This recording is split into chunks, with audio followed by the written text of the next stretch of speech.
September 11th, 2001, at approximately 8:20 a.m., there were only a total of 14 aircraft ready to scramble to defend the airspace of the United States as a response to an emergency in the entire continental United States. Only 14, because who could have anticipated the unthinkable? In dangerous times, America needs leaders with experience, ready to fight tonight. And Major Mike Webb is a trained intelligence Army officer who stood up the counterintelligence operations cell for the U.S. Army for the Oklahoma City bombing and the pipe bombing at the Atlanta Olympics. In 2018, it's not about politics, but putting the nation first, and it's about time. On September 11th, 2001, at approximately 8:20 a.m., 4 Saudi nationals, Khalid al-Mihdhar, Mahed Maked, Nawaf al-Hazmi, and Salim al-Hazmi, accompanied by Hani Hanjour, all operatives for the jihadist terrorist organization Al-Qaeda, were aboard American Airlines Flight 77 when it lifted off from Dulles International Airport. They were likely armed with weapons suspected to be small knives and box cutters, which set off the alarms in security. But when the plane lifted off at 8:20 a.m., it had 64 people on board, a crew of 6 plus 58 passengers. They were amongst 53 of the passengers plus 6 flight crew, and no one was aware that tragedy would occur less than an hour later. In dangerous times, America needs leaders with experience ready to fight tonight. But Congressman Don Beyer says of his experience as a politically appointed ambassador to Switzerland that he was only just a messenger. In 2018, it's not about politics, but putting the nation first, and it's about time. On September 11th, 2001, at approximately 8:20 a.m., there were more than 4,600 aircraft aloft over the continental United States. But American Airlines Flight 77 from Dulles lifted off within 41 minutes of the other 3 aircraft that would alter history that day. 2 aircraft departed from Boston's Logan International Airport, American Airlines Flight 11, with an 11-member crew, 76 passengers, and 5 hijackers taking off at 7:59 a.m. And the United Airlines Flight 175, with a 9-member crew, 51 passengers, and 5 hijackers taking off at 8:14 a.m. and both bound for Los Angeles. 1 aircraft, United Airlines Flight 93, with a 7-member crew, 33 passengers, and 4 hijackers bound for San Francisco took off at 8:42 a.m. Each flight crew ceased communication with air traffic control within a half hour after takeoff. But the first air traffic controllers did not raise a concern until 8:21 a.m. when American Airlines Flight 11, departing from Boston Logan, turned off its transponder. In dangerous times, America needs leaders with experience, ready to fight tonight.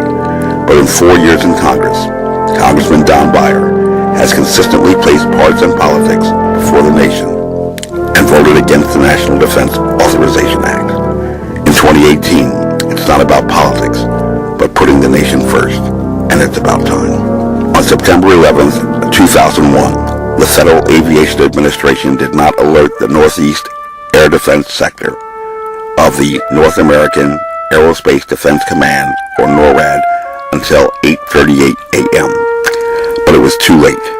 The military had only 9 minutes to respond with its 14 aircraft ready to scramble anywhere in the continental United States, and only 4 in the Northeast sector. Before American Airlines Flight 11 was the first plane to strike the North Tower of the World Trade Center in New York City at 8:46 a.m. 25 minutes later, at 9:03 a.m., the second plane, United Airlines Flight 175, struck the South Tower. In dangerous times, America needs leaders with experience, ready to fight tonight.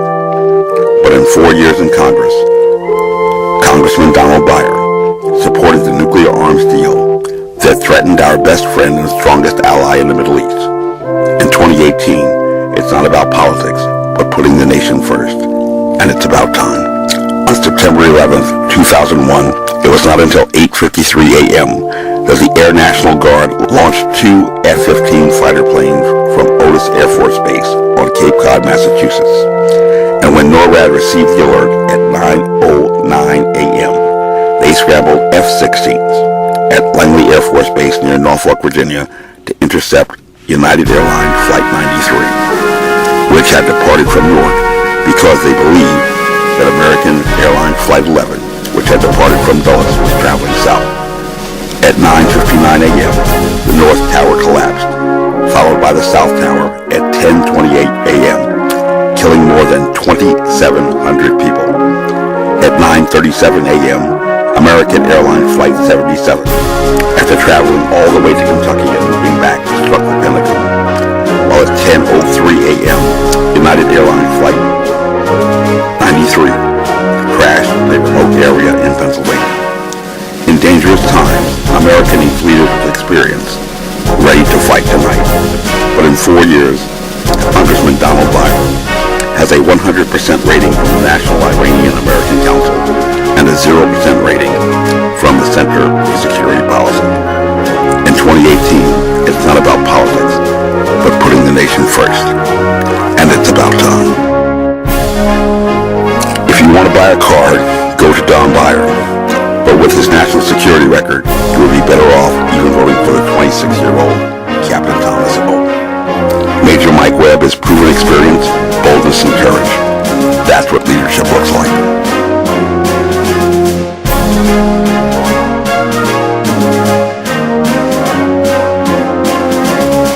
Non incautus futuri is the motto of Washington and Lee University, not unmindful of the future. My name is Major Mike Webb, and I am running for U.S. Congress. Next year, in Jerusalem, in liberty, with honor and excellence, the South shall rise again. Honest.